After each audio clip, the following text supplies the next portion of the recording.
గంగావతరణము యొక్క కథ విన్నంత మాత్రము చేత కొన్ని వందల జన్మముల క్రింద చేసినటువంటి పాపముల యొక్క సంచితము భస్మమైపోతుందని చెప్పారు. అంత పరమ పవిత్రం. శ్రీమద్ రామాయణం బాలకాండలో వాల్మీకి మహర్షి చెప్పుకున్నారు గంగావతరణ ఘట్టాన్ని.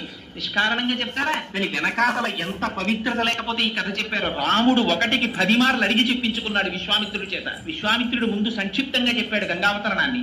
ఒప్పుకోలేదు రామచంద్రమూర్తి.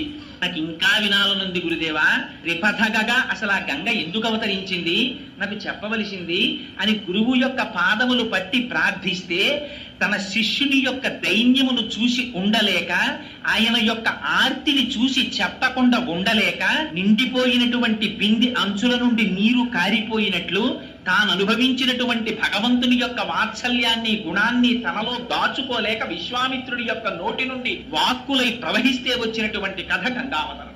అంత పరమ పవిత్రమైనటువంటి గంగావతరణం గురించి ఒక మాట చెప్తారు. ఏమా మాట? భజగోవింద స్తోత్రంలో ఆనందగిరి ఒక శ్లోకం చెప్తారు. భగవద్గీత కించితి ధీత గంగాజలలవ కనికాపీత సకృతపేన మురారి సమర్చ క్రియతే తస్య యమేన నచర్చ. యమధర్మరాజుతో చర్చ ఉండదుట. ఏమిటి యమధర్మరాజుతో చర్చ? మేము ఎప్పుడైనా పిలిచామా డిస్కషన్స్ కి అంటే? ఉంటుంది చర్చ. ఎప్పుడు ఉంటుంది?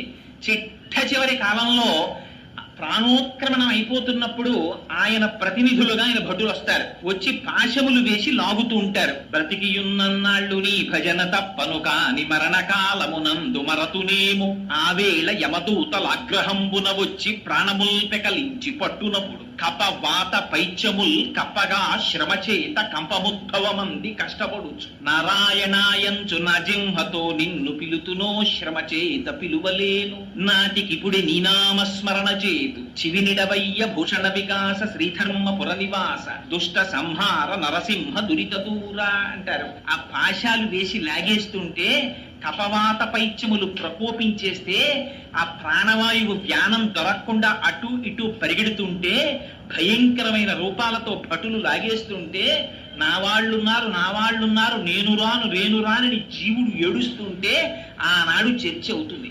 అంత బాధ అక్కర్లేదు అసలు. యమధర్మరాజు గారు దగ్గరికి రావలసిన అవసరం ఉండదట.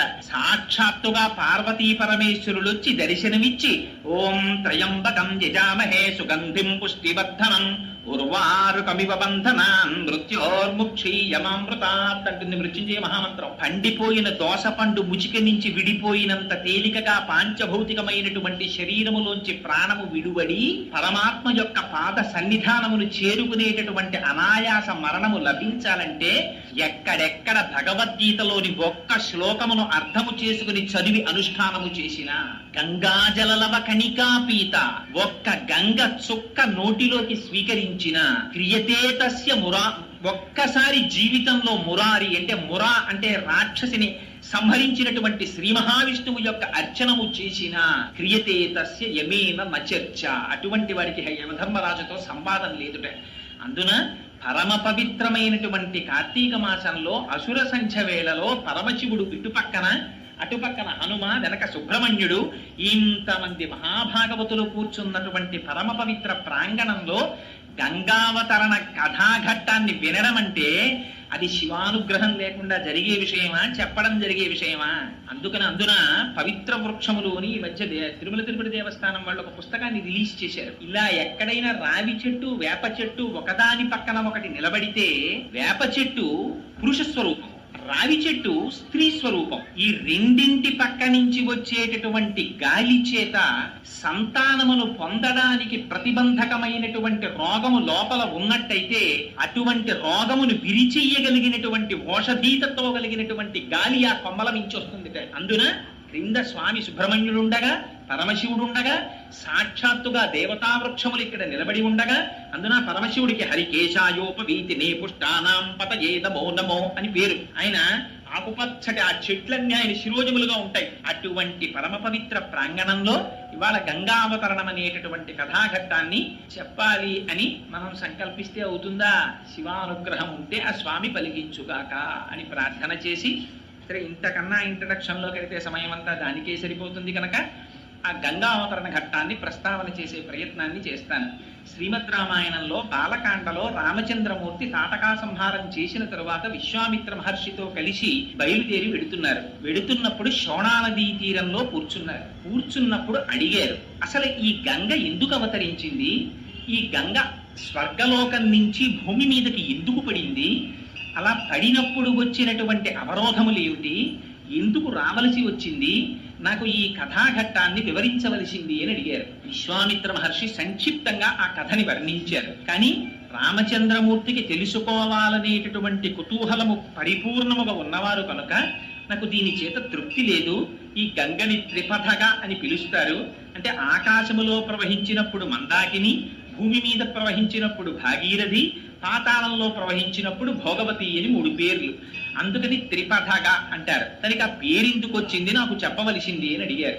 అడిగితే విశ్వామిత్ర మహర్షి దాన్ని పూర్వోత్తర భాగముల కింద 2 కింద చెప్పారు. ఎంత చిత్రం అంటే అసలు ఇది చెప్పవలసినటువంటి సమయం ఆసన్నమైనప్పుడు విశ్వామిత్ర మహర్షి నోటి వెంట అనుకోకుండా పక్క సర్గంలో 2 పరమాద్భుతమైనటువంటి విషయములు ప్రస్తావన చెయ్యబడ్డాయి. ఒకటి కందోత్పత్తి, సుబ్రహ్మణ్యేశ్వర స్వామి వారు ఎలా జన్మించారనేటటువంటి రహస్యాన్ని ముందు సర్గాల్లో చెప్పారు. ఎందుకని హిమవంతుడనేటటువంటి పర్వతరాజుకి మేరువు యొక్క కుమార్తె అయినటువంటి మనోరమ భార్య. ఆ భార్యాభర్తలిద్దరికీ కూడా 2 కుమార్తెలు. పెద్ద కుమార్తె పేరు గంగ, రెండవ కుమార్తె పేరు ఉమ. రెండవ కుమార్తె అయినటువంటి ఉమ పరమశివుని గురించి ఘోరమైనటువంటి తపస్సు చేసి అపర్ణయై స్వామికి భార్య అయింది. అందుకని పార్వతీ పరమేశ్వరులు అయ్యారు వాళ్ళిద్దరు. పెద్ద కుమార్తె అయినటువంటి గంగ దేవతలు వచ్చి ప్రార్థన చేశారు హిమవంతుణ్ణి, మాకు దేవతా కార్య నిమిత్తమై ఈ గంగ మాకు కావలసినటువంటి అవసరం వచ్చింది, అందుకని మాతో పంపించమని. హిమవంతుడు అంగీకరించాడు. ఆనాడు గంగని దేవలోకానికి తీసుకుని వెళ్ళారు దేవతలందరూ. అందుకని దేవలోకంలో ప్రవహిస్తుండేది గంగ. భూమి మీద కాని రసాతలంలో కాని అప్పటికి గంగా నది లేదు. అటువంటి పరిస్థితులలో ఒక విచిత్రమైనటువంటి సమయం ఆసన్నమైంది. అందులో అయోధ్య నగరాన్ని సగరుడనేటటువంటి ఒక మహారాజు పరిపాలిస్తుండేవారు. ఆయన పేరే సగరుడు. గరం అంటే విషం. విషము లోపల ఉన్నవాడు కాబట్టి సగరుడని పేరు. అదేంటంటే విషం లోపల ఎందుకుంది అంటే ఆ వంశంలో ఒక విచిత్రమైనటువంటి విషయం జరిగింది. అసితుడు అని సగరుని యొక్క తండ్రి. ఆయన హిమాలయ పర్వత ప్రాంతములలో కూర్చుని భృగు మహర్షి యొక్క ఆ ప్రశ్రవణం మీద కూర్చుని తపస్సు చేసుకుంటున్నటువంటి సమయంలో రాజు యొక్క 2 భార్యలు గర్భవతులయ్యారు. కానీ పెద్ద భార్య రెండవ భార్యకి కుమారుడు జన్మించకూడదనేటటువంటి ఆక్రోశంతో విషాన్ని పెట్టింది. ఈ విషయం తెలియనటువంటి ఈ రెండవ భార్య వెళ్లి భృగు మహర్షి యొక్క పాదముల మీద పడి వేడుకుంది. భృగు మహర్షి త్రికాలవేది కనుక ఆమె కడుపులో పెరుగుతున్నటువంటి పిండములు సంహరించడానికి విషప్రయోగము జరిగిందని గుర్తించి అమ్మాయికి అపారవంతమైన తేజోవంతుడు కీర్తివంతుడు అయినటువంటి కుమారుడు జన్మిస్తాడు. కానీ విషముతో జన్మిస్తాడు కాబట్టి గరముతో కూడినవాడు కనుక సగరుడవుతాడని పేరు పెట్టారు. అదిగో ఆ సగరుడు అయోధ్య నగరాన్ని పరిపాలిస్తున్నాడు. ఆయనకి 2 భార్యలు. మొదటి భార్య పేరు కేశిని. ఆవిడ గొప్ప ధర్మశాస్త్రం తెలుసున్నటువంటి వ్యక్తి, మహాపతివ్రత, సాధ్వి. రెండవ భార్య పేరు సుమతి. ఈవిడ గరుత్మంతుని యొక్క సోదరి అంటారు. ఈ 2 భార్యలలో రెండవ భార్య అయినటువంటి సుమతి అపారమైనటువంటి సౌందర్య రాశి. చాలా జాగ్రత్తగా కథాగమనాన్ని మనం అర్థం చేసుకోవాలి. పెద్ద భార్య ధర్మశాస్త్రమునందు ప్రవీణురాలు, గొప్ప ప్రవర్తన కలిగినది. రెండవ భార్య సౌందర్య రాశి. ఒకరు ధర్మమునకు పెద్దపీట, ఒకరు బాహ్య సౌందర్యమునకు పెద్దపీట. 2 రాజుకి భార్యలు. కానీ అసలు భార్యని స్వీకరించడం అనేటటువంటిది శాస్త్రంలో దేనికి అంటే పుత్ర సంతానమును పొందుట కొరకు. అందుకని సచేల స్నానం చేస్తారు. రఘువంశంలో కాళిదాస మహాకవి చెప్తారు, రఘు మహారాజు గారు భార్యతో కలిసి ఎందుకు జీవితం చేశారు అంటే కుమారుణ్ణి పొందుట కొరకు అన్నారు. అందుకని అటువంటి పుత్ర సంతానమును పొందుట కొరకు 2 భార్యలను స్వీకరించినప్పటికీ కూడా సగర చక్రవర్తికి సంతానం కలగలేదు. కొంతకాలం యవ్వనం గడుస్తున్నంతసేపు భార్యలతోడి వ్యామోహముతో కూడిన జీవితము జరిగిపోతుంది. కానీ కొంతకాలము గడిచిన తరువాత అదే కాలము మార్పు తీసుకొస్తుంది. అందుకే వ్యాస భగవానుడు దేవీ భాగవతంలో అంటాడు, కాలోహి బలవాన్ కర్త సతతం సుఖదుఃఖయోహో నరాణాం పరతంత్రాణం పుణ్య పాపానుయోగత.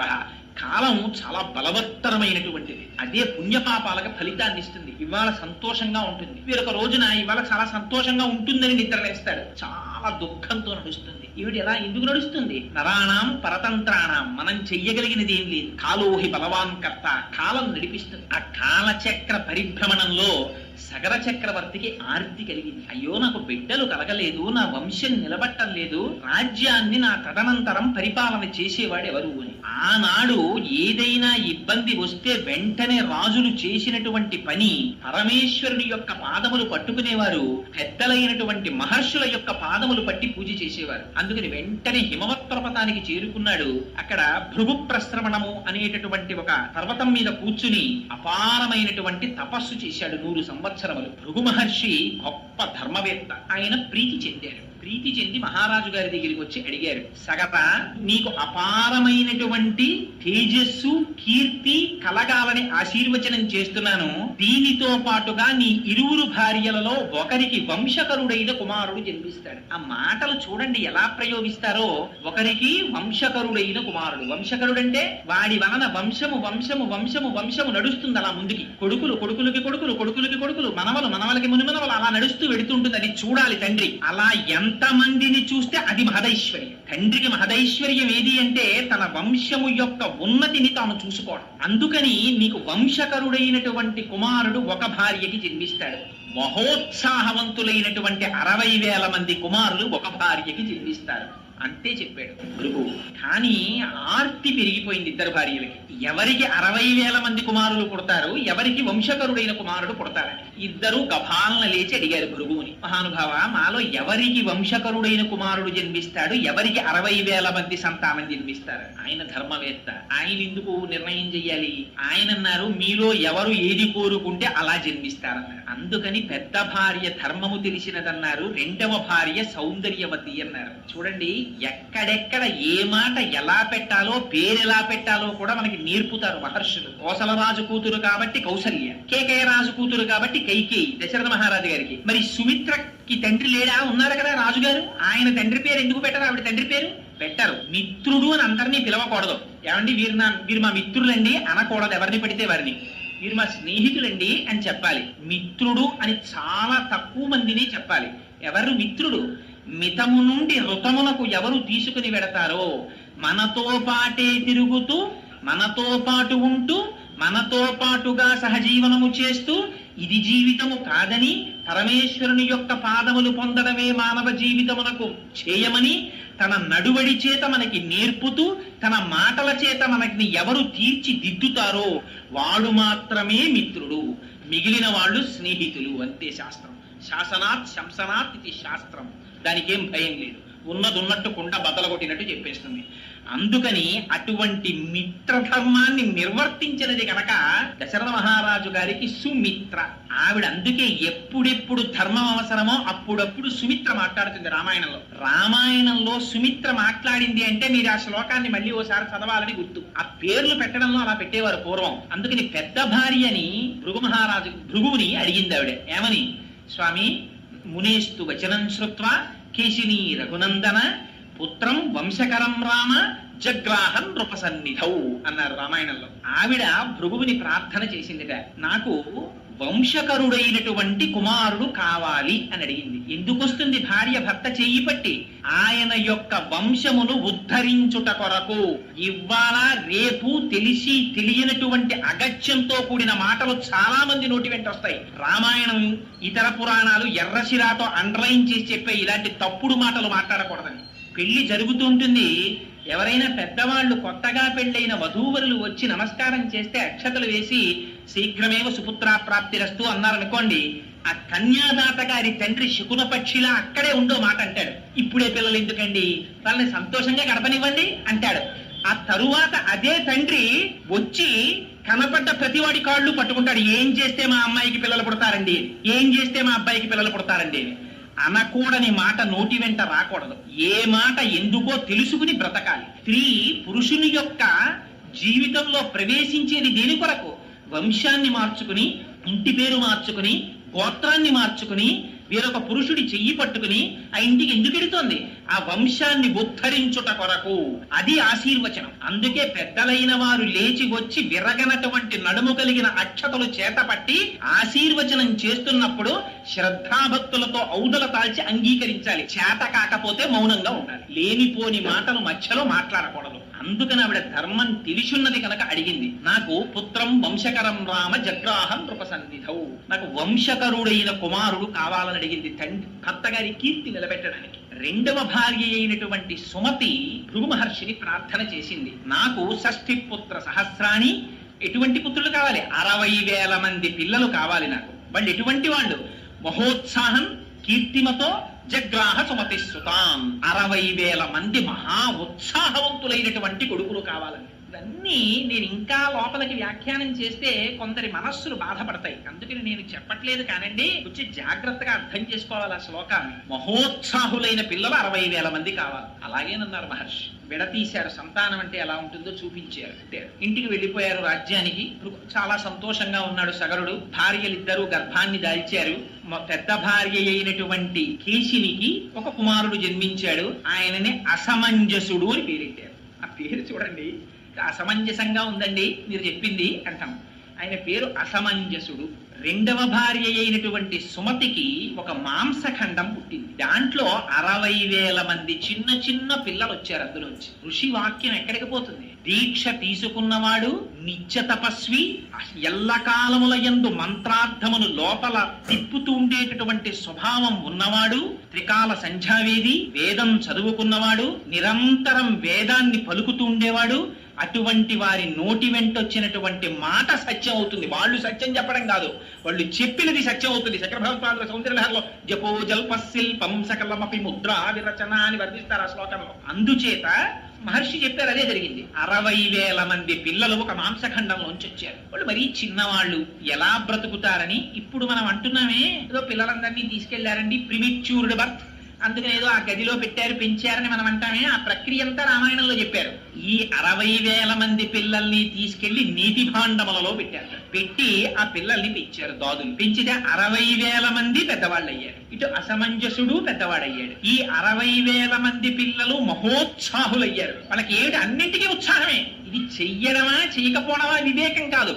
ఇలా అనేటప్పటికీ ఉత్సాహం అంతే, చేసేయడమే. ఇక ప్రతిదానికి ఉద్రేకమే. అటువంటి స్వభావం. దాంతో వీళ్ళు మహోత్సాహం కీర్తిమతో జగ్రాహ సుమతి సుతాం, అటువంటి పిల్లలు పుట్టారు. అందుకని ఇటు పక్క అసమంజసుడు పెద్దవాడయ్యాడు. పేరే అసమంజసుడు కదండి, ఆయనకి యోగ దృష్టి ఉంది. తర్వాత చెప్తారు రామాయణంలో దాన్ని. ఆ అసమంజసుడికి ఒక విచిత్రమైన లక్షణం ఉండేది. పిల్లలందరినీ పిలిచేవాడు రాజ్యంలో ఉన్న వాళ్ళని. ఒరే రండిరా, మనందరం సరయూ నది ఒడ్డుకెళ్ళి ఆడుకుందాం అనేవాడు. ఆ పిల్లలందరూ పాపం ఈ అసమంజసుడి వెనకాతల వెళ్ళేవారు. వెడితే ఈ పిల్లలందరినీ ఆ నదిలో తోసేసి వాళ్ళని మీదకెక్కి తొక్కి చంపేసేవాడు. వాళ్ళు ఊపిరాడక చచ్చిపోయేవారు. సంతోషపడిపోయి ఇంటికి వచ్చేసేవాడు. ఇది చూశారు చాలా కాలం ప్రజలు. వెళ్ళి రాజుగారికి చెప్పారు, అయ్యా మీ కుమారుడు చేసినటువంటి అకృత్యము వలన మా పిల్లలు ఎందరో సరయూ నదిలో మరణిస్తున్నారు. ఇది సగర చక్రవర్తి అండి. లేకపోతే మహర్షుల చేత చెప్పబడవు ఆ చరిత్రను. ఇతరులకి ఎటువంటి శిక్షో తన కుమారుడికి అటువంటి శిక్ష. అట్లా రాజ్యములో ఉండేటటువంటి ప్రజలకి ఉపద్రవాన్ని తీసుకొస్తూ ప్రవర్తిస్తున్నాడు కనుక ఏవం పాప సమాచార సజ్జన ప్రతిపాదక పౌరాణామహితో ముక్తో పుత్రో నిర్వాసిత పురాన్ అన్నారు. వెంటనే రాజ్య బహిష్కారం విధించాడు సగరుడు. నువ్వు రాజ్యంలోంచి వెళ్ళిపో అరణ్యాల కన్నాడు. వెళ్ళిపోయాడు అసమంజసు. ఆయనకొక కుమారుడు ఉన్నాడు, వంశకరుణ్ణి కదండి కోరుకుంది మరి. అందుకని అంశుమంతుడు. ఆ అసమంజసుని యొక్క కుమారుడి పేరు అంశుమంతుడు. ఆ అంశుమంతుడు మాత్రం సగర చక్రవర్తి దగ్గర ఉండిపోయాడు. అసమంజసుడు అరణ్యములకు వెళ్ళిపోయాడు. చాలా కాలం అయిపోయింది, పెద్దవాడు అయిపోయాడు సగర చక్రవర్తి. ఆయనకి అశ్వమేధ యాగం చెయ్యాలనిపించింది. ఏదైనా చెయ్యాలి అని అనిపించగానే ఎక్కడ పడితే అక్కడ చేసేయకూడదు. అందుకే మనకి శాస్త్రం జాగ్రత్తగా చెప్తుంది. వాడు చేసేది పొద్దున్నే పూజకు కూర్చుంటాడు, వాడింట్లోనేగా రోజు చేస్తున్నది కాదేంటి, కుదరదు. అపవిత్ర పవిత్రో వా సర్వావస్థ అంగతోపి వా యస్మరేత్ పుండరీకాక్షం సబాహ్యాభ్యంతర శుచి. నీళ్లు తీసి చల్లుకోవాల్సిందే. అయ్యా లోపల బయట అంతా శుచియగుగాక. అదేంటండి మా ఆవిడ తుడిచింది కదా గది, కుదరదు. అశౌచం ఉంది, దాన్ని నువ్వు మంత్రంతో మాత్రమే విరవగలవు. మా ఇంట్లో భూతాలు ప్రేతాలు రావండి, హనుమవి పెద్ద పెద్ద విగ్రహాలు పెట్టాం, కుదరదు. ఉత్తిష్టంతు భూత పిశాచాః ఏతే భూమి భారకాః. చెప్పవలసిందే, దాంతో పాటు వస్తాయి. అందుకని శాస్త్రం అలాగే మాట్లాడింది. అందుచేత వంశకరుడైనటువంటి కొడుకు కనుక అంశుమంతుడు ఉన్నాడు. ఆ అంశుమంతుడితో అశ్వమేధ యాగం చేయాలంటే ఎక్కడ చెయ్యాలని ఆలోచించాడు. ఎక్కడ పడితే ఎక్కడ, ఏది పడితే అది చెయ్యడం కుదరదు. అందుకని అవతల హిమవత్ పర్వతానికి ఇవతల వింధ్య పర్వతానికి మధ్యలో ఉన్న ప్రదేశాన్ని ఆర్యావర్తము అంటారు. అది యజ్ఞభూమి, పరమ పవిత్రమైనటువంటి భూమి. జటావల్లభుల పురుషోత్తం గారు మహానుభావుడు వ్యాఖ్యానం చేశారు ధర్మమంజరిలో. నిజంగా అసలు భారతదేశంలో ఇటువంటి యజ్ఞభూమిలో పుట్టడమే మన అదృష్టం అన్నారు. అందుకని ఇది యజ్ఞభూమి కనుక సగర చక్రవర్తి ఆ ఆర్యావర్తంలో అశ్వమేధ యాగం చెయ్యాలని తలపెట్టాడు. దీక్షితుడై రాజు కూర్చున్నాడు. గుర్రాన్ని విడిచిపెట్టారు. దానికి 60,000 మంది కుమారులు సగరుల్ని పిలిచాడు సగర చక్రవర్తి. మీరు 60,000 మంది ఉన్నారు, మీరందరూ కలిసి ఒక పని చెయ్యండి. ఇంద్రుడు ఎక్కడో దాచుంటాడు భూమి మీద. 60,000 యోజనముల విస్తీర్ణము కలిగినటువంటి ఈ భూమండలాంతంతటినీ కూడా మీరు ఒక్కొక్కరు ఒక్కొక్క యోజనం చొప్పున వెతికేయండి. ఎలా వెతికేస్తారో తెలుసా? యోజనాయామ విస్తారమేకైకోధరణీతలం వివిధ పురుష వ్యాఘ్ర వజ్రస్పర్శ సమైర్ణఖైహి అన్నాడు. అలా ఇలా వెతకడం కాదు, మీ గోళ్లు వజ్రాల్లో ఉంటాయి. ఒక్కొక్క యోజనం భూమిని మట్టినంతటినీ పెళ్లగించేయండి. నాగళ్లు పెట్టి తవ్వేయండి, గుణపాలు పెట్టి చీల్చేయండి. ఎక్కడ దాచాడో వెతికి గుర్రాన్ని పట్టండి. మొత్తం భూమండలం వెతికేయండి, బయలుదేరండి అన్నాడు. 60,000 మంది బయలుదేరారు తండ్రి శాసనానికి. యోజనాయామ విస్తారమేకైకో ధరణీతలం. భూమినంతటినీ చీల్చేస్తున్నారు, గుణపాలు పెట్టి తవ్వేస్తున్నారు, గోళ్లతో విచ్చేస్తున్నారు. ఇది చూశారట దేవతలు. చూసి దేవతలందరూ పరుగున బ్రహ్మగారి దగ్గరికి వెళ్ళారట. ఎందుకంటే వాళ్ళు అలా చేస్తే వీళ్ళు వెళ్ళడం ఎందుకు అంటే, మనం చాలా జాగ్రత్తగా గుర్తు పెట్టుకోవాలి ఈ రహస్యాలు. కొందరికి ఒక అలవాటు ఉంటుంది, వాడు ఉట్టినే కూర్చుంటాడు, తృణములను గిల్లేస్తుంటాడు.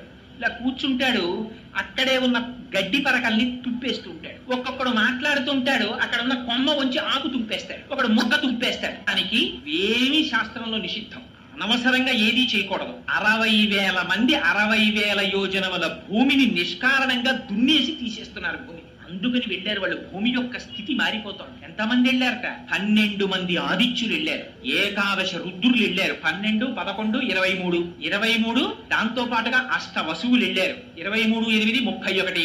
2 అశ్వినీ దేవతలు వెళ్ళారు. 33. ఆ 33 కోట్ల దేవతలు. అంటే మొత్తం దేవతాగణాలన్నీ వెళ్ళాయి. ఇది మనం చాలా జాగ్రత్తగా జ్ఞాపకం పెట్టుకోవలసిన మాట. ఎందుకంటే ఇంతలా రాయడం అసలు అంటే, పోతన గారు భాగవతంలో మాట అంటారు, పరహితము చేయునెవ్వడు పరమహితుండగును భూత పంచకమునకున్ పరహితమే పరమధర్మము పరహితునకు నెదురు లేదు పర్వేందుముఖి. పంచభూతముల చేత మనం బ్రతుకుతూ ఉంటాం. అటువంటి పంచభూతములను నిష్కారణముగా ఎవడు హింసిస్తాడో వాడు కూడా ఆ పంచభూతముల చేతనే బాధింపబడతాడు. పొద్దున్నే ప్యాసింజర్ ఎక్కుతారు, చల్లటి గాలేస్తుంటుంది. ఇలా కిటికీ అద్దం విప్పి, అమ్మయ్య ఇంత సస్యకేదారాల సరసగాంధారాలు అని దాని మించొచ్చే గాలి పీలుస్తూ వెడుతుంటే గభాలన నోట్లో పెట్టుకుని శ్వేతకాష్ఠాన్ని వెలిగిస్తాడు అన్నమాట. అంతే, దాంట్లోంచి ఎక్కడ లేని పొగ. నువ్వు అన్నం తిన్నావా అని అడగడు ఎదురువాడిని, నువ్వు మంచినీళ్లు తాగావా అని అడగడు, నువ్వు కాఫీ తాగావా అని అడగడు. ఇక్కడ మాత్రం పంక్తి లోపం ఉండదు, పెట్టె తీసి చేతి ముందెడతాడు. వాడు కూడా నియమభేదం లేకుండా గబగబా వాడు కాలుస్తాడు. కానీ నీ వెనక కూర్చున్నవాడి పరిస్థితి, పసిపిల్లలున్నారు, తల్లులున్నారు, ఆడవాళ్ళు ఉన్నారు, పొద్దున్నే కడుపులో తిప్పితే బాధపడేవాడు ఉన్నాడు. నీ నోట్లోకి పీల్చి నువ్వు వదిలిన ఎంగిలి గాలి వాడు పీల్చాలా? నీకు వాకాటి పాండురంగారావు గారికి విశాఖపట్నం పోర్టు ట్రస్ట్ కారు ఇస్తే, deputy director information public relations గా ఉండగా, నా సాటి భారతీయుడు రోడ్డు మీద వెడుతుండగా నేను కారులో కూర్చుని దాంట్లో ఉన్నటువంటి పెట్రోల్ ని పొగగా మార్చి వాడి నాసాపుటముల మీదకి పొగని జిమ్మేటటువంటి అధికారం నాకు ఎవడిచ్చాడు? నేను నడిచొస్తాను, నాకు కారక్కర్లేదన్నాడు. అటువంటి మహాపురుషులు నడిచిన గడ్డై అంచాగే నైకే అమృతత్వ మానసు. నిష్కారణంగా దేని జోలికి వెళ్ళకూడదు. అందుకని దేవతలు పరిగెత్తారు బ్రహ్మగారి దగ్గరికి. ఏమి ఇలా చేస్తున్నారు వీళ్ళందరని అడిగారు. అడిగితే ఆయన అన్నాడు, కాపిలం రూపమాస్థాయ ధారయత్యనిశం ధరాం తస్య కోపాగ్నినా దగ్ధ ఈ సగరాత్మజాహ. మీరేం బెంగ పెట్టుకోకండాయా, ఇదిగో చూశారా, కపిల మహర్షి రూపంలో ఇవాళ ఈ భూమండలాన్నంతటినీ కూడా వాసుదేవుడు కాపాడుతున్నాడు. ఆయన తప్పిస్తున్నాడు ఇప్పుడు పాతాళ లోకంలో. ఇలాంటి దుష్కృత్యములు చేసినటువంటి వారి పట్ల పరమాత్మ యొక్క ఆగ్రహము ఏదో ఒకనాడు ప్రసరిస్తుంది. ఆ ప్రసరించిన నాడు భస్మరాశి కృతా సర్వే, వాళ్ళందరూ కూడా బూడిద రాసులైపోతారు.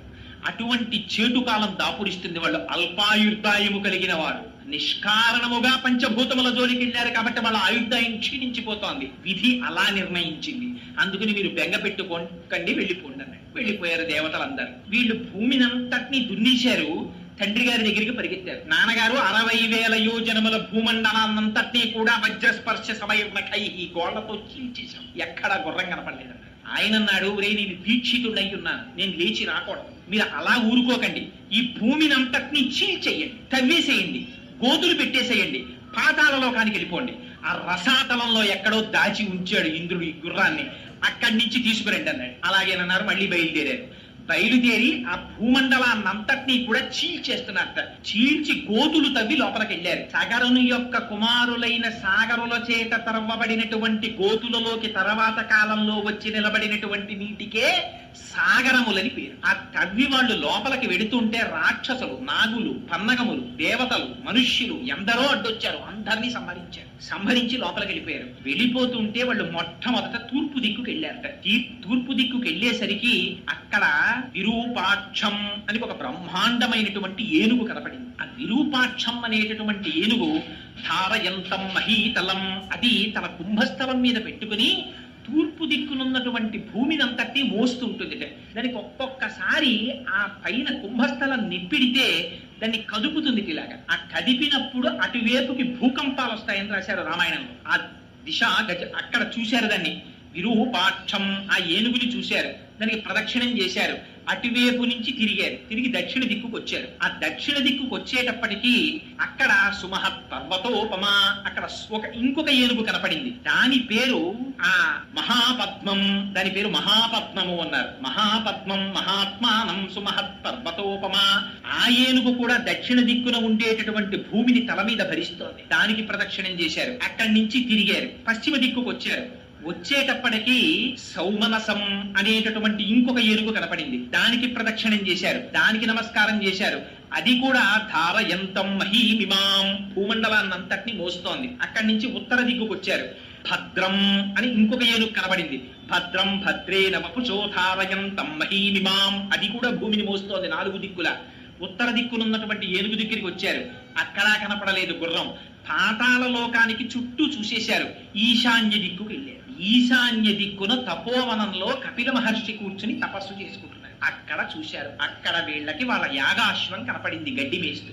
ఆయన అంతర్ముఖుడై తపస్సు చేసుకుంటున్నాడు. ఈశాన సర్వ విద్యానాం ఈశ్వర సర్వభూతానాం బ్రహ్మాధిపతిర్బ్రహ్మణోధిపతిర్ బ్రహ్మాస్తివో మే అస్తు సదాశివోం.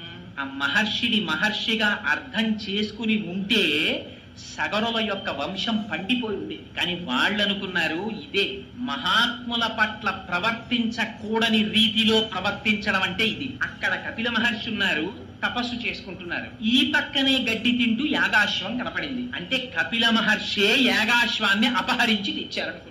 ఏమిటి మనకి నేర్పుతోంది రామాయణం? నీ ఇన్ఫరెన్స్లు, నీకొచ్చిన తెలివితేటలు, నీ కంక్లూజన్స్ మహాత్ముల పట్ల పూర్తి చెయ్యకు. నీకేదో కొంత జ్ఞానం ఉందని, మరి ఎక్కడో కనపడ్డారని వెంటనే వారికి పేరు పెట్టేసి వారికి ఏదో తేడాగా నిర్ణయాలు చేసేసి నువ్వు తీర్పులు చెప్పకు. లేనిపోని ఉపద్రవాలు వస్తాయి. చూశారు కపిల మహర్షిని చూసి ఈయనే యాగాశ్వం ఎత్తుకొచ్చాడు అనుకున్నారు. అనుకుని చేతిలో పెద్ద పెద్ద గుణపాలు పట్టుకున్నారు, నాగళ్ళు పట్టుకున్నారు. ఆ చేతులతోటి దుర్మార్గుడు ఈ కపిల మహర్షిని హింసించండి అని చెప్పి ఆయన మీదకెళ్ళి పడిపోదామని పరిగెడుతున్నారు 60,000 మంది. చూశారు. శ్రుత్వాతు వచనం తేషాం కపిలో రఘునందన రోషేణ మహతావిష్టో హుంకారవకరోత్తద తస్య కోపాగ్నినా దగ్ధా భవిష్యంతి నృపాత్మజాః. ఆయన భస్మరాశి కృతా సర్వే కాకుచ్చ సకరాత్మజాః. ఆయన వెంటనే చేతిలో ఆయుధం పట్టుకోలేదట కపిల మహర్షి. మహాతపస్సు కలిగినటువంటి వారి లక్షణం అలా ఉంటుంది. ఆయన మొహం ఎర్రపడిందిట. ఏమిట్రా 60,000 మంది నేను గుర్రాన్ని ఎత్తుకొచ్చానని నా మీదకి వస్తున్నారా అని చూశారట. రోషేణ మహతావిష్టో, మొహం రోషం పుంజుకున్నారట. హుంకారవకరోత్తద, హాయ్ అని పెద్ద హుంకారం చేశారట. సుందరకాండలో చెప్తారు, ప్రమమాధోరసాకాంక్షి కీచిత్తస్య నినాదేన తత్రైవ పతితా భువి. హనుమ ఒక్క పెద్ద నాదం చేశారంటే 10,000 మంది రాక్షసులు చచ్చిపోయారు. అలా ఒక్కసారి హుంకారం చేశారు కపిల మహర్షి. చేసేసరికి ఈ 60,000 మంది సగరులు కూడా బూడిద రాశులై పడిపోయారు. పడిపోయేటప్పటికీ ఆశ్చర్యపోయారు అందరూ. కపిల మహర్షి యొక్క తేజస్సు నుంచి ఉద్భవించినటువంటి కోపాగ్ని చేత కాలి బూడిదైపోయారు. ఈ వార్త ఎంతో కాలం నుంచి ఎదురు చూస్తున్నారు. ఈ సగరులు తిరిగి వస్తారు, గుర్రాన్ని పట్టుకొస్తారని. వీళ్ళు రారు, అక్కడ యజ్ఞం పూర్తవదు. చూశాడు సగరుడు, మళ్ళీ పిలిచాడు అంశుమంతుడిని. ఈ మాట నువ్వెళ్ళు పాతాళానికి. కానీ ఒకటి జాగ్రత్త, వెళ్ళేటప్పుడు నీకు విరోధులైన వారు ఉంటారు కాబట్టి ఖడ్గాన్ని బాణాల్ని ధనస్సుని పట్టుకుని బయలుదేరు. పూజనీయులైనటువంటి వ్యక్తులు కనపడినప్పుడు మాత్రం వారిని పూజించి నమస్కరించి మాత్రమే వెళ్ళు. ఎవరిని పడితే వారిని వేధించి మాత్రం ప్రయాణించకని చెప్పాడు. బయలుదేరి తన ముందు తన తండ్రులైనటువంటి సగరులు ఎలా వెళ్ళారో అలాగే రసాతలానికి బయలుదేరాడు. సరే, మొట్టమొదటే కనపడింది ఆ విరూపాక్షం అనేటటువంటి ఏనుగు కనపడింది. ప్రదక్షిణం చేసి నమస్కారం చేశాడు. చెయ్యగానే ఆ విరూపాక్షం ఆశీర్వచనం చేసింది. అక్కడ నుంచి దక్షిణ దిక్కుకొచ్చాడు సగరుల్లాగే. అక్కడికొచ్చి అక్కడ ఉన్నటువంటి ఆ మహాపద్మం అనేటటువంటి ఏనుగుకి ప్రదక్షిణం చేసి నమస్కారం చేశాడు. అదే ఆశీర్వచనం చేసింది. ఆ తర్వాత మిగిలిన ఏనుగులకి నమస్కారం చేశాడు. ఈశాన్య దిక్కుకు వెళ్ళాడు. కపిల మహర్షి ఆశ్రమం కనపడింది, గుర్రం కనపడింది. వెంటనే ఒక నమస్కారం చేశాడు. చేసి ఆ గుర్రాన్ని తీసుకొద్దామని దగ్గరికి వెళ్ళాడు. 60,000 మంది యొక్క భస్మరాశులు కనపడ్డాయి. వల ఏడిచాడు. అయ్యయ్యో, నా తండ్రులు 60,000 మంది బూడిదైపోయారు. వీళ్ళకి ఉత్తరగతులు లేవు. ఎందుకని? క్రోధాగ్ని చేత సంహరింపబడ్డారు. అందుకని ఊర్ధలోకాలు లేవు, ఇటు అధోలోకాలు లేవు. ఆ మధ్యలో అంతరిక్షంలో ఎక్కడో వేలాడుతుంటారు. వీళ్ళకి ఉత్తమ గతులు కల్పించాలి. ఎందుకు ఈ మాట? రామాయణంలో కొన్ని తరాల వరకు తప్పించారు దీనికోసం. ఎందుకో తెలుసా అండి? కొడుకై పుట్టినటువంటి వాడి లక్షణము తండ్రి గారి దగ్గర డబ్బట్టుకుపోవడం, తండ్రి గారి ఆస్తి పంచుకోవడం కాదు. మరి ఏమిటి కొడుకు యొక్క లక్షణము? తండ్రికి ఉత్తమ గతులు కల్పించుట, తన కొడుకై పుట్టినందుకు. అందుకని కొడుకు, అటువంటి వాడికే పుత్రుడని పేరు. అందుకని చూశాడు, అయ్యో మా తండ్రులకు నేను ఎలా ఉత్తమ గతులు కల్పిస్తానని బాధపడ్డాడు. అని గబగబా వెళ్ళి అక్కడ నీళ్లు కనపడలేదు, తర్పణలు ఇవ్వాలి. పరిగెత్తుకెళ్ళి నీళ్లు తెద్దామని వెడుతున్నాడు. అక్కడి నుంచి వెంటనే ఒక్కసారి మేనమామ గారైనటువంటి గరుత్మంతుడు మాట్లాడాడు కనపడి. అయ్యో నాయనా, వీళ్ళు మరణించినటువంటిది సామాన్యమైనటువంటి దోషం చేత మరణించలేదు, మహానుభావుడైన కపిల మహర్షి యొక్క ఆగ్రహం చేత మరణించారు. వీళ్ళకి సామాన్య జలాలతో తర్పణ కుదరదు. హిమవంతుని యొక్క పెద్ద కుమార్తె అయిన గంగమ్మ తల్లిని తీసుకొచ్చి ఆ గంగా జలాలతో వీళ్ళకి తర్పణ ఇవ్వాలి. ఆ గంగ వీళ్ళ భస్మరాశుల మించి ప్రవహించాలి. అప్పుడు వీళ్ళకి ఉత్తమ గతులు వస్తాయి. అప్పటి వరకు రావన్నాడు. చూశాడు, విన్నాడు. ఒక్క సువర్ణ వచనం శ్రుత్వా సోంశుమాం అతివీర్యవాన్ తరితం హయమాధాయ పునరాయాం మహాయశాహ అన్నారు. ఆ గుర్రాన్ని తీసుకుని బాధపడుతూ వచ్చి సగర చక్రవర్తికి వార్త చెప్పి యజ్ఞాన్ని పూర్తి చేశాడు. సగర చక్రవర్తి విశ్వ ప్రయత్నం చేశారు తన కుమారులకి ఉత్తమ గతులు కల్పిద్దామని. కానీ పెద్దవాడైపోయాడు, శరీరాన్ని విడిచిపెట్టేశాడు. ఆ తరువాత అంశుమంతుడు రాజయ్యాడు. మీరు ఒక్క విషయం జ్ఞాపకం పెట్టుకోవాలి, రామాయణంలో వంశంలో వీళ్ళందరూ రాజులైనప్పుడల్లా ఇదే చెప్తుంటారు మహర్షి. వీళ్ళందరికీ ఏమిటి కోరికంటే గంగ తీసుకురావాలి ఆకాశంలోంచి. అంశుమంతుడు రాజయ్యాడు. ఎలాగైనా గంగని తీసుకొచ్చి మా పితరుల్ని ఉద్ధరించాలనుకున్నాడు. కానీ ఆయన తపస్సు చేయలేకపోయాడు, గంగని తేలేకపోయాడు, శరీరాన్ని విడిచిపెట్టేశాడు. దిలీపుడు రాజయ్యాడు. దిలీప మహర్షి సామాన్యుడు కాడు, రఘువంశంలో వర్ణిస్తారు. సరే, ఇప్పుడు మనకు అదెందుకు కానండి, ఆ దిలీప మహారాజు గారు కూడా తేలేకపోయాడు. ఆ తర్వాత భగీరథుడు రాజు అయ్యాడు. ఆ భగీరథుడు రాజు అవుతూనే నా పితృదేవతల్ని ఎలా రక్షించుకోవాలి, వాళ్ళని ఎలా ఉద్ధరించాలి అని ఆలోచించి మహానుభావుడు బ్రహ్మగారి గురించి తపస్సు మొదలుపెట్టాడు. ఎవరికి ఏ సమస్య వచ్చినా మొట్టమొదట బ్రహ్మగారి గురించి తపస్సు చేస్తారు. నేను అప్పుడప్పుడు అంటూ ఉంటాను, ఆయన కన్సల్టెంట్ ఫిజిషియన్ లాంటి వాడు అని. అందుకని ఆయనతోనే మొట్టమొదటి తపస్సు ప్రారంభం. ఆయన తపస్సు కూడా ఎలా చేశాడో తెలుసా అండి? భగీరథుడు బ్రహ్మగారి గురించి ఇలా తపస్సు చేశాడండి, బ్రహ్మగారు ప్రత్యక్షమైపోయారండి అలా ఏం చెప్పలేదు రామాయణంలో. చతుర్ముఖ బ్రహ్మగారిని సాకారముగా ఈ కన్నులతో దర్శనం చెయ్యడానికి, తన పితృదేవతల్ని ఉద్ధరించడానికి భగీరథుడు ఎంత ప్రయత్నం చేశాడో చూడండి. ఇవాళ సంవత్సరానికి ఒక్క రోజు తండ్రికి తద్దినం పెట్టడానికి మనకి టైం ఉండట్లేదు. మనం రామాయణానికి వారసులం, సిగ్గుపడాలి మనం నిజంగా. ఆ భగీరథుడు ఎంత తపస్సు చేశాడంటే ఊర్ధ్వబాహు పంచతప అని, ఊర్ధ్వబాహు పంచతప మాసాహారో జితేంద్రియ రస్యవర్ష సహస్రాణి ఘోరే తపసి తిష్ఠిత అన్నారు. ఆయన మామూలుగా తపస్సు చేయలేదట. ఊర్ధ్వబాహు, 2 చేతులు పైకెత్తి ఇలా పెట్టేట. 10 నిమిషాలు పెడితే గోడలు నిప్పెడతాయి మనకి. అలా పెట్టి ఉండిపోయేట ఊర్ధ్వబాహు. పోనీ అలా ఉండడం కాదుట, పంచతప, శరీరాన్ని ఎంత సూషింపజేశాడంటే 4 పక్కల అగ్నిహోత్రాన్ని పెట్టుకున్నట్ట. కన్నులు ముయ్యకుండా సూర్య భగవానుణ్ణి అలా చూస్తూ ఉండేవట. ఎంత క్లేశం చూడండి నిజంగా. ఊర్ధ్వబాహు పంచతప మాసాహారో. పోనీ ఇలా ఉండడానికి ఏమండి మా కాళ్ళు నిప్పెడతాయని బి కాంప్లెక్స్ మాత్రలు వేసుకోవడం, ఆ ఛాంబర్ ఏసీ చేసుకోవడం ఇలాంటివేం లేవు. అలా ఉన్నప్పుడు మాసాహారం, నెలకొక్కసారి మాత్రమే ఆహారం తినేవట. ఇది కూడా పోనీ ఇంత బాధపడుతున్నాడని ఇక్కడ గోడ నిప్పెడుతోందని తెలియడం, కళ్ళల్లోంచి నీళ్లు వస్తున్నాయని తెలియడం, ఇవేం కాదుట. జితేంద్రియ. ఆ మాటలు చూడండి, వాల్మీకి మహర్షి వేసినవి. దేవి భాగవతంలో వ్యాసుడు అంటాడు, ఇంద్రియాని బలిష్టాని ననియుక్తాని మానద. ఏమిటో నువ్వు ఇన్ని కబుర్లు చెప్తావు, అక్కడికి వెళ్ళిపోయానండి, ఇక్కడికి వెళ్ళిపోయానండి, అది ఇచ్చేసానండి అని చెప్తావు. ఏది నీ కన్ను చూడకూడదన్న దాన్ని చూడకుండా ఆపు చూస్తాను, చూడలేవు. ఇంద్రియాని బలిష్టాని ననియుక్తాని మానద. భ్రమం సర్వతీర్థేషు స్నాత్వా స్నాత్వా పునః పునః నిర్మలన్న మనోయావత్ తావత్ సర్వం నిరంధకం అంటాడు. ఎందుకురా ఎన్ని తీర్థాలు తిరిగితే ఏం సుఖంరా? నీ మనస్సును నువ్వు నిగ్రహించలేకపోతున్నావు. లోకములన్నయున్ గెలిచినాడ ఇంద్రియానీకము చిత్తమున్ గెలువనేరవు. నిన్ను నిబద్దు చేయు భీషణ శత్రులార్వుల ప్రభిన్నుల చేసిన ప్రాణికోటిలో నీకు విరోధి లేడపడు నేర్పున చూడుము ధనవేశ్వర అంటాడు ప్రహ్లాదుడు హిరణ్యకశిపుడితో భాగవతంలో. లోపల శత్రువుల్నే మనం జయించలేము. కామ క్రోధశ్చ లోభశ్చ దేహే తిష్టంతి తస్కరాహ జ్ఞానరత్నాపహారాయ తస్మాత్ జాగ్రత్త జాగ్రత్త అంటారు శంకర భగవత్పాదాచార్యులు. అందుచేత పాపం ఆయన ఊర్ధ్వబాహు పంచతప మాసాహారు జితేంద్రియ, ఇంద్రియాల్ని నిగ్రహించాడు. అలా ఎన్నాళ్ళు చేశాక తపస్సు? కశ్యవర్ష సహస్రాణి, ఏమో లెక్క తెలియదన్న. అలా ఎన్ని సంవత్సరాలు తపస్సు చేశాడో ఆయనకి తెలియదు. ఆయన ఏం క్యాలెండర్లు డేట్లు ఇవన్నీ ఏం చూసుకోలేదు. కశ్యవర్ష సహస్రాణి ఘోరే తపసి తిష్ఠిత. ఘోరమైన తపస్సు చేస్తూ ఉండిపోయాడు. ఎవరి కోసం? తన కోసం కాదు. తనకి సంతతే లేదు అసలు భగీరథుడికి. తన సంతతి కోసం కాదు ఈ తపస్సంతా. ఎవరి కోసం? తన పితృదేవతల్ని ఉద్ధరించడం కోసం మనుష్యుడై పుట్టినవాడు చెయ్యవలసినదేది. యథావల్లభ పురుషోత్తం గారు ధర్మాంజలిలో రాశారు, పితృదేవతారాధన చెయ్యవలసినటువంటి తిథిలో దేవతారాధన చెయ్యవలసిన పర్వదినం వస్తే పితృదేవతారాధన చెయ్యాలా దేవతారాధన చెయ్యాలా అన్న మీమాంస వస్తే పితృదేవతారాధనకే పెద్దపీట వేయాలన్నారు. ఎందుకని? మనుష్యుడిగా పుట్టిన తర్వాత నీ ధర్మం నువ్వు చేసి తీరాలి, విహితం. ఇంత తపస్సు చేస్తే బ్రహ్మగారు ప్రత్యక్షమయ్యారు. ఎలా? దేవతలతో కలిసి ప్రత్యక్షమయ్యారు. ప్రత్యక్షమై చాలా సంతోషించాను భగీరథ నీ తపస్సుకి. ఇంత ఘోరమైన తపస్సు దేని కొరకు చేశావని అడిగాడు. ఆయనకి తెలియదా? కానీ అడుగుతారు. ఆయన అన్నాడు, మా పితృదేవతలు బూడిద కుప్పలైపోయారు. ఆ కపిల మహర్షి యొక్క ఆగ్రహం చేత వాళ్ళు ఉద్ధరింపబడడానికి గంగ ఆకాశం నుంచి కింద పడాలి. ఆ కింద పడి అక్కడి నుంచి పాతాళ లోకంలోకి వెళ్ళి ఆ భస్మరాసుల నుంచి ప్రవహించాలి.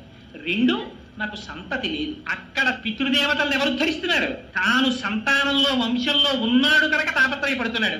రేపు పొద్దున తనను ధరించడానికి వంశం ఉండాలి. మరి పితృదేవతలు సంతోషించాలంటే రెండు చెయ్యాలి. ఏమిటి? పితృ రుణం తీర్చుకోవాలంటే తాను పెళ్లి చేసుకుని పిల్లల్ని కని తీరాలి, అందుకని వివాహం చేసుకోవాలి. రెండవది ఏమిటి? తన పితృదేవతల్ని ఉద్ధరించడానికి కావలసినటువంటి పితృకార్యాన్ని తాను నెరవేర్చాలి.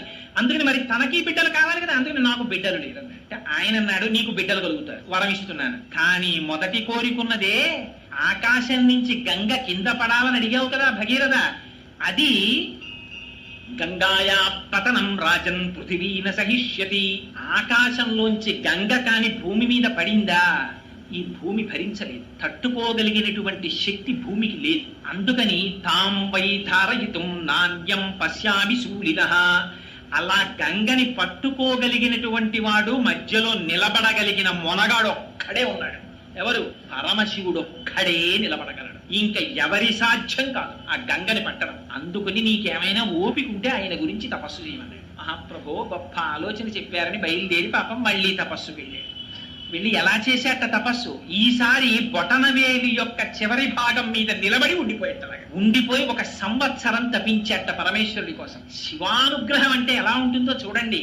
అందుకని ఆయనకి మొట్టమొదటే నీకు ఒక మాట చెప్పారు, పటవే నమః అని ఆయనకి పేరు. ఆయన ఇందుకు ఇంత తపస్సు చేసావు భగీరథ అని అడగరా పరమశివుడు. సంవత్సరానికే ప్రత్యక్షమైపోయాడు భోళాశంకరుడు. ప్రత్యక్షమై ఆయన అన్నాడు, ప్రీతస్త్రేహం నరశ్రేష్ఠ కరిష్యామి తవాప్రియం శిరసా ధారయిష్యామి శైలరాజ సుతాంయహం. భగీరథ నీ తపస్సుకి పొంగిపోయాను, గంగన్న నెత్తివే పట్టుకుంటానన్నాడు. ఏమండి ఇంతకన్నా దారుణమైన విషయం ఇంకోటి ఉంటుందా? ఏమండి మేము 7 అంతస్తుల బిల్డింగ్ కట్టుకుంటున్నాం, ఆ పైనుంచి కొంచెం నీళ్లు కిందకు వదిలేయాలి, ఈ మధ్యలో పట్టుకుంటే ఫౌండేషన్ దెబ్బతింటుంది, కాస్త మీరు పురాణం బాగా చెప్తారు కదా, వచ్చి కొంచెం మీరు నించుంటారా అని అడిగాడు అనుకోండి. ఎవడి నెత్తినైనా నీళ్లు కుమ్మరిస్తే పట్టుకునేవాడు ఉంటాడండి ప్రపంచంలో. దానికి ఒప్పుకున్నాడు ఆయన. ఇది పరమశివుడి యొక్క సౌజన్యం అంటే. ఎలా? అడిగితే కాదు, అడగకుండా నేను వచ్చి పట్టుకుంటాను. ప్రీతస్తేహం నరశ్రేష్ఠ కరిష్యామి తవాప్రియం శిరసా ధారయిష్యామి శైలరాజ సుతాంయహం. నేను పట్టుకుంటాను. రమ్మన్నారు. తీసుకెళ్లారు. మహానుభావుడు హిమాలయ పర్వతముల మీద నించుని నడుము మీద 2 చేతులు వేసుకుని నిలబడ్డాడు. పడమన్నాడు గంగకి. పడమంటే ఆ గంగ ఆకాశంలోంచి బయలుదేరి మంచి ప్రవాహంతో బయలుదేరి వచ్చేస్తోంది కింద పడదామని. ఎందుకని బ్రహ్మగారు అనుజ్ఞ ఇచ్చారు. పరమశివుడు అలా నిలబడిననాడు నువ్వు కిందకు పడని చెప్పాడు. అందుకని వచ్చి చూసిందిట పరమశివుడి కింద. చూసి ఒక పెద్ద నవ్వు నవ్విందిట. ఏమిటో విర్రాడు నన్ను పట్టుకుంటానని నించున్నాడు. అక్కడి నుంచి నేను కింద పడితే ఆ బుర్ర ఉంటుందా? అదిరిపోతుంది. తెలియక చాలా మంది జలపాతాల కిందకి వెళ్ళి కపిల తీర్థంలోనూ అక్కడ ముందు గబుక్కును ఓడిగుండు పెట్టేస్తారు. పెట్టేసిన తర్వాత తల అదిరిపోతుంది. అమ్మో, అప్పుడు 2 చేతులు పైరెట్టుకుని మళ్ళీ జలపాతం కింద నిలబడుతుంటారు. జలపాతం కిందే నిలబడలేం కదా, పైగా జలపాతం కింద స్నానం చేస్తే ముందు సంతోషంగా ఉంటుందండి. ఓ 15 నిమిషాల జలపాతం కింద మీరు స్నానం అదే పనిగా చేసేసి వచ్చేసారనుకోండి, తల దర చప్పు ఉండిపోతుంది. ఎందుకంటే ఆ నీళ్లు పడిన సౌండ్కి అది అబ్జార్బ్ చేసుకుని ఉంటుంది. ఆ తర్వాత కాసేపు రైలు ఎక్కినా బస్సు ఎక్కినా ఇది ఎప్పటికీ తగ్గుతుందని భయం వేస్తుంది మనకి. అందుకని అలాంటిది గంగావతరణాన్ని ధరించడమా? ఏమిటో విర్రాడిలా నించున్నాడు పాపం. ఓ పని చేస్తాను, వచ్చి ఇంతలా నించున్నాడు కదా, అందుకని ఈయనకి ఇచ్చే కానుక ఏమిటంటే, నేను మొసళ్లతో, తాబేటికాయలతో, ఎండ్రకాయలతో, చేపలతో పైనుంచి కింద పడి ఈయన అహంకారం పోయేటట్టుగా ఈయన్ని కూడా పాతాళానికి ఈడ్చుకుపోతానండి. ఆయనకి తెలిసిందన్నారు పరమశివుడు. ఎలా తెలుస్తుంది? ఆయన సర్వభూతముల యందు ఉంటాడు. శివుడు లేకపోతే మంగళం ఎక్కడుందండి? లోపల ఆయన ఉన్నాడు కాబట్టి మంగళం. బాగున్నారా బాగున్నారా బాగున్నారా అని పిలుస్తారు. ఒక్కసారి ఆయన బయటికి వెళ్ళిపోయాడు అనుకోండి, షీ పోతుంది, షా అవుతుంది. అది శవం అయిపోయి చాపేసి బయట పడుకోబెట్టేస్తాడు. అందుకని ఆయనకి తెలియదు ఎక్కడ ఎవడేమనుకుంటున్నాడో. అందుకని ఆయన లోపల ప్రవేశించాడు. శివుని ఆజ్ఞ లేనిది చీమైనా పుట్టదు.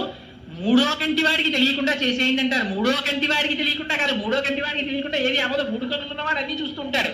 3వ కంటికి తెలియకుండా అంటే ఈ 2 కళ్ళకే తెలియాలి సుమాన్ దాని అర్థం.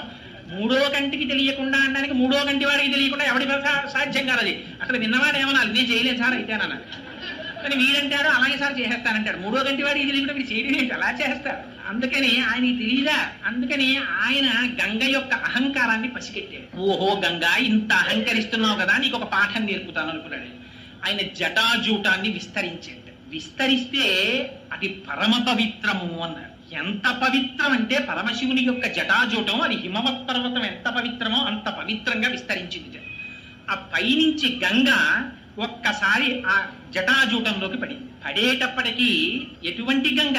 పుణ్యే రుద్రస్యమూర్ధని, ఆయన యొక్క మూర్ధ భాగమునందొచ్చి పడింది. పడగానే గంగ అనుకుంది నేను శివుణ్ణి ఈడ్చుకుపోతాననుకుంది. పరమశివుడు ఏం చేశాడు? జటాజూటాన్ని విస్తరించాడు. 1 సంవత్సర కాలం అయిపోయిందిట.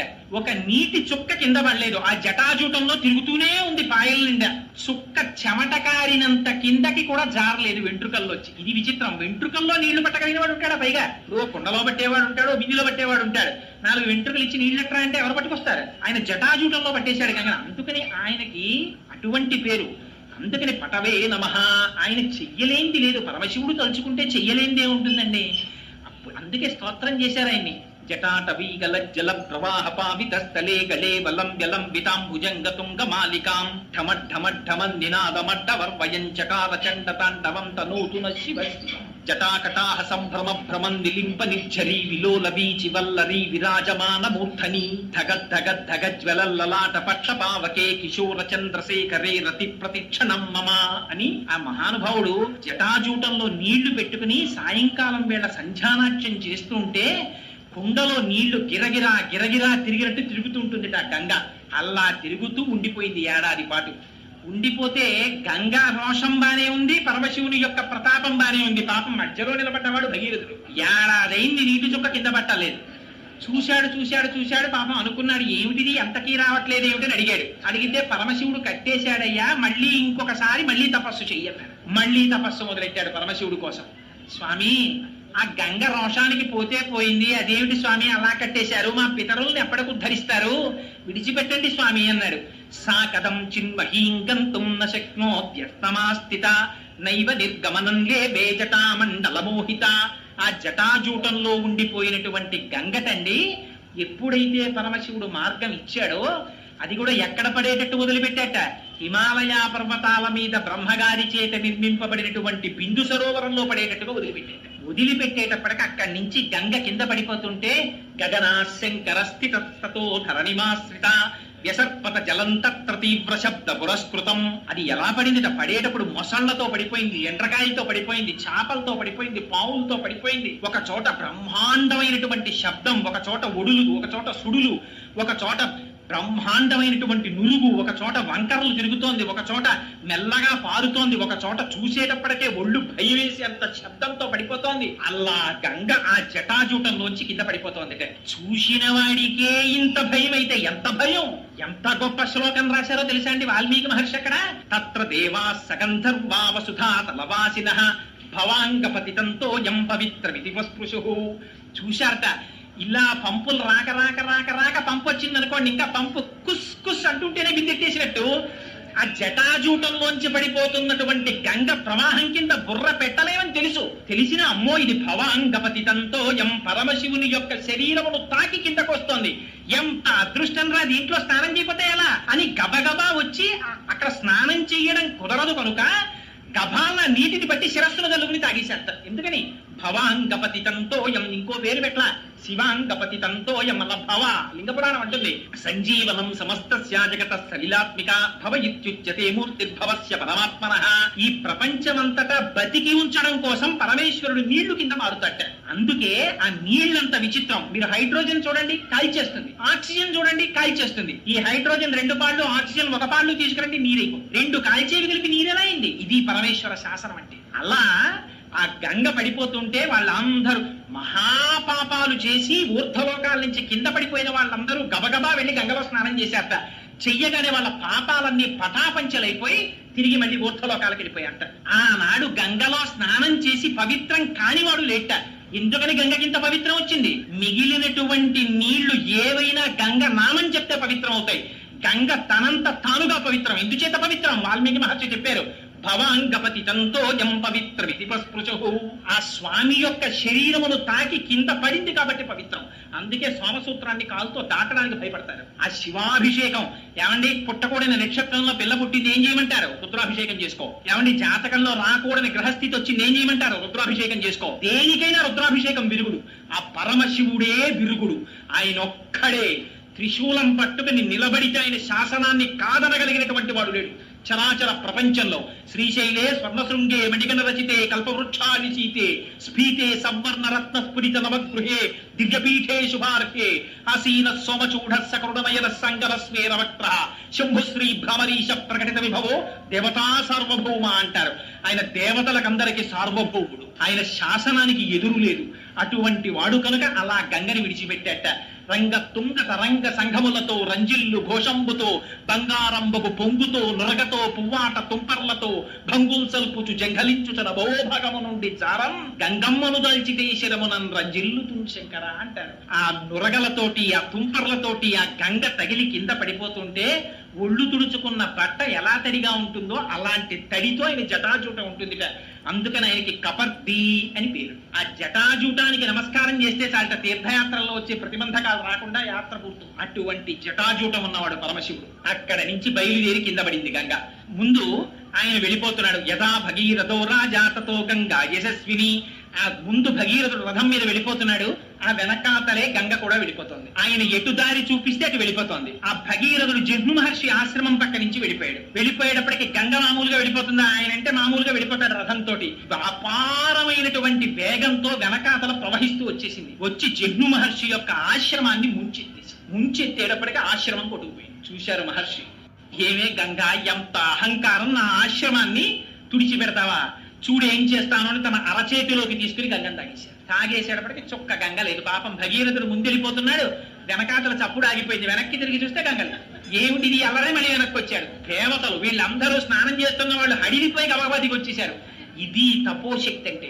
ఇంత పరమశివుని యొక్క శరీరమునకు తగిలి వచ్చినటువంటి గంగని పుక్కిట బట్టి తాగేశాడు చెట్టు. తాగేస్తే వచ్చాయన పాదముల మీద పడ్డాడు. స్వామి, ఏదో గంగ రోషానికి పోయింది, అది నీటి ధర్మం ముచ్చెత్తింది. అంత మాత్రం చేత నన్ను కరుణించండి, నా పితృదేవతలు ఉద్ధరింపబడాలి, మీరు విడిచిపెట్టండి అన్నాడు. అయితే నీకోసం విడిచిపెట్టేస్తున్నాను అన్నారు. ఇది ఉత్తమే క్షణకోపస్యామధ్యమే ఘటికాత్వయం అథమే స్యాదహోరాత్రం పాపిష్టే మరణాంతక. ఎప్పుడైనా గుర్తుపెట్టుకోండి, వాడు ఎలాంటి వాడో ఎలా తెలుసుకోవచ్చో తెలుసా అండి? అస్తమానం కనపడినప్పుడల్లా 1973లో వాడు అలా చేసి ఉండకపోతేనండి అని వాడు అంటున్నాడు అనుకోండి, వాడు పాపిష్టే మరణాంతక, వాడు పాపిష్టి వాడు అనమాట, వాడు చచ్చే వరకు అలాగే చెప్పుకుంటూ ఉంటాడు జరిగిన పొరపాటుని. ఇలా కోపం వచ్చి అలా తగ్గిపోయింది అనుకోండి, ఉత్తమే క్షణ కోపస్య మధ్యమే ఘటికాద్వయం, కోపం చేత వాడు ఎలాంటి వాడో నువ్వు నిర్ణయం చేసుకొని ప్రిస్క్రిప్షన్ రాసి ఇచ్చేశారు పెద్దవాళ్ళు. జహ్నువు మహోత్తముడు కనుక, మహర్షి కనుక ఇలా వచ్చిన కోపం అలా పోయింది. అయ్యో నీ కోసం విడిచిపెట్టేస్తున్నానయ్యా అన్నాడు అని తన చెవుల్లోంచి విడిచిపెట్టేశాడు గంగని. జహ్నువు యొక్క చెవుల్లోంచి వచ్చింది కాబట్టి జాహ్నవి అయింది. తస్మాత్ జహ్ను సుతా గంగా జాహ్నవి జాహ్నవి ప్రోచిత. ఆ జహ్నువు యొక్క చెవుల్లోంచి వచ్చింది కాబట్టి జాహ్నవి అని పేరు పెట్టుకుని మళ్ళీ భగీరథ రథానుగా, భగీరథుడు ఎటువైపు నడిస్తే అటువైపు ఆ రథాన్ని అనుసరించి వెళ్ళిపోయింది. చిట్ట చివర పాతాళ లోకానికి వెళ్ళి ఒక్కసారి అక్కడ ఉన్నటువంటి 60,000 మంది సగరుల యొక్క భస్మరాశుల నుంచి ప్రవహించింది. వెంటనే వాళ్ళందరికీ ఉత్తమ గతులు కలిగాయని మనకెలా తెలుసు అంటే భస్మస్యథా ప్లుతే రామ అని వెంటనే అక్కడికి చతుర్ముఖుడైనటువంటి బ్రహ్మగారు ప్రత్యక్షమయ్యారు. రాజాన విధమబ్రవీత్, ఆ భగీరథుడితో ఈ మాట చెప్పారు. ఏమని? భగీరథ, నువ్వు చేసినటువంటి ప్రయత్నం చేత ఇవాళ గంగ ఆకాశంలోంచి కింద పడి ప్రవహించి నీ పితృదేవతలైనటువంటి ఈ సగరులను 60,000 మందిని ఉద్ధరించింది. వాళ్ళు స్వర్గలోకానికి వెళ్ళారు. ఈ సాగరములలో నీరు ఎంతకాలం ఉంటుందో అంతకాలము నీ పితృదేవతలు స్వర్గలోకంలో ఉంటారు. నీకు వరం ఇస్తున్నాను. అంతేకాదు, ఇంతకు ముందు ఆకాశంలో ప్రవహించినటువంటి గంగకి మందాకిని అని పేరు. ఆ తర్వాత హిమాలయ పర్వతముల మీద పడి భూమి మీద ప్రవహించినటువంటి గంగకి నువ్వు కష్టపడి తెచ్చావు కనుక నీ పేరు మీద భాగీరథి అని పేరు. అది పాతాళ లోకానికి వెళ్ళినప్పుడు భోగవతి అని పేరు. పాతాళ లోకానికి వెళ్ళిన గంగ మళ్ళీ భూమి మీదకి వచ్చింది. తెలుసా అండి మీకు? వచ్చింది. ఎక్కడుందో తెలుసా? ఇప్పటికీ మీరు ఇప్పటికీ పాతాళ లోకానికి వెళ్ళిపోయినటువంటి గంగ పైకొస్తే దాంట్లో స్నానం చెయ్యాలనుకుంటే ఉంది. ఇప్పటికీ వెంకటాచలం కొండ కింద ఉన్న కపిల తీర్థంలో ఉన్నటువంటి సరోవరం, ఆ కపిల మహర్షి పూజ చేసినటువంటి శివలింగం భూమిని బ్రద్దలు చేసుకుని పైకొస్తే కామధేనువు శివలింగం మీద గిట్టపట్టి మా వర్ధస్య ఇంక పెరగకు అని అడిగింది. అందుకే కపిలలింగం మొదటి దగ్గర తెల్లగా ఉంటుంది, మధ్యలో బంగారంలా ఉంటుంది, చివర ఎర్రగా ఉంటుంది, పైన కాలి గెట్టు ఉంటుంది, పశ్చిమాభిముఖంగా ఉంటుంది, 5 ముఖాలుంటాయి, 3వ కన్ను ఉంటుంది ఇప్పటి కపిలలింగానికి. దాని ఎదురుగుండా ఏర్పడినటువంటి సరోవరమే భోగవతి నది పైకొచ్చినటువంటి తీర్థం. ఇప్పటికీ కార్తీక మాసంలో పౌర్ణమి రోజున మిట్ట మధ్యాహ్నం 12 గంటల వేళ 10 నిమిషాల పాటు ఈ బ్రహ్మాండములలో ఉన్న సమస్త తీర్థములు వచ్చి అక్కడ పుష్కరిణిలో చేరుతాయి. అక్కడ స్నానం చేస్తే వాళ్ళకు ఉన్నటువంటి పాపరాశి అంతా ధ్వంసం అయిపోతుంది ఇప్పటికీ. అందుకే ఆశ్వీజ మాసంలో కపిలేశ్వరంలో కపిలలింగానికి అన్నాభిషేకం చేస్తారు.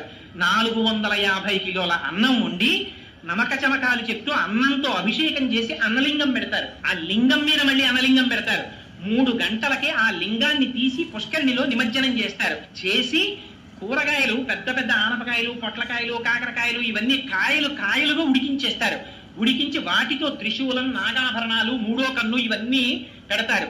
పెట్టి చిట్ట చివర సాయంకాలం ప్రదోష వేళలో ఈ అన్నలింగాన్ని దర్శనమిస్తారు. అన్నలింగాన్ని దర్శనం చెయ్యొచ్చు. అప్పుడు ఆ అన్నలింగం మీద ఉన్న అన్నాన్ని, ఉన్న కాయగూరల్లో కొంత భాగాన్ని కలిపి వచ్చిన వాళ్ళ చేతిలో ప్రసాదంగా ఇస్తారు. అటువంటి అన్న ప్రసాదం ఎవరు తింటారో వాళ్ళకి రాబోయేటటువంటి ఎన్ని జన్మలున్నాయో అన్ని జన్మలలో వాడికి అన్నమునందు ఆర్తి ఉండదు, వాడికి దరిద్రం ఉండదు. ఇది నువ్వు తినకు అని డాక్టర్ల చేత వాడు చెప్పబడడు. రాపేయం ధస్సస్పదే దరిద్రం నీలలోహిత. అడుగుతున్నాం కదా తెల్లవారు లేస్తే, స్వామి మాకు ఎటువంటి ఉపద్రవం రాకుండా చతుష్పదే, ఆ 4 పాదాలున్నవి, విపదే, ఇవన్నీ సంతోషంగా ఉండాలని. అదిగో అక్కడికి వచ్చింది భోగవతి మళ్ళీ పైకెక్కి. కానీ గంగావతరణం మాత్రం త్రిపథగా వరకు చెప్పారు. ఆ పడినప్పుడే ఆ గంగ హిమాలయ పర్వతాల మీద పడినప్పుడు 3 పాయలు తూర్పు దిక్కుకి వెళ్ళిపోయాయి. వాటికే లాదిని, నళిని, పాదిని అని పేరు. ఈ 3 పాయలు తూర్పు ముఖంగా వెళ్ళాయి, 3 పాయలు పశ్చిమాభిముఖంగా వెళ్ళిపోయింది నీరు. ఆ 3 పాయలు ఇటుపక్కకి వెళ్ళిపోయినటువంటి వాటికే సుచక్షువు, సీత, సింధువు అని పేరు. 7వ పాయ భగీరథుడి వెనకాతలు వెళ్ళింది, అది భాగీరథి. ఇగో ఈ గంగావతరణ ఘట్టాన్ని ఎక్కడ చెప్తున్నారో, ఎవరు వింటున్నారో, ఎవరు ఆ గంగమ్మ తల్లి తల మీద పడుతున్నటువంటి పరమశివుని యొక్క మూర్తికి ఒక్క నమస్కారం చేస్తున్నారో కదా నిలింపనిర్ఝరీ నికుంజకోటరేవసన్ విముక్త దుర్మతి సదాశరస్తమంజలిం వహన్ విముక్తలోలలోచనల్లలాటపాల లగ్నక శివేతి మంత్రముచ్చర సదా సుఖీ భవామ్యహం అంటాడు రావణాసురుడు. నేను ఆ మూడో కన్ను కలిగినటువంటి మహాదేవుడైన పరమశివుడికి నమస్కరించునుగాక అంటాడు. ఆ గంగావతరణం జరుగుతున్నటువంటి సన్నివేశాన్ని మనస్సులో ఒక్కసారి ధ్యానం చేసి ఆ పరమశివుని పాదములకు నమస్కరించినటువంటి వారికి ఇతపూర్వం ఉన్నటువంటి పాపరాశి ధ్వంసం అవడమే కాకుండా సమస్త దేవతల యొక్క అనుగ్రహం వాళ్ళకి కలుగుతుందని, విశేషించి శివుని యొక్క అనుగ్రహం కలుగుతుందని, ఆ కారణం చేత వారు కోరుకున్న కోరికలు తీరడమే కాకుండా వాళ్ళకి సర్వ విధముల శ్రేయస్సు కలుగుతుందని వాల్మీకి మహర్షి రామాయణంలో చాలా తక్కువ విషయాలకి మాత్రమే ఫలస్తుతి చెప్తారు. అలాంటిది గంగావతరణ ఘట్టానికి విశేషమైనటువంటి ఫలస్తుతి చెప్పారు.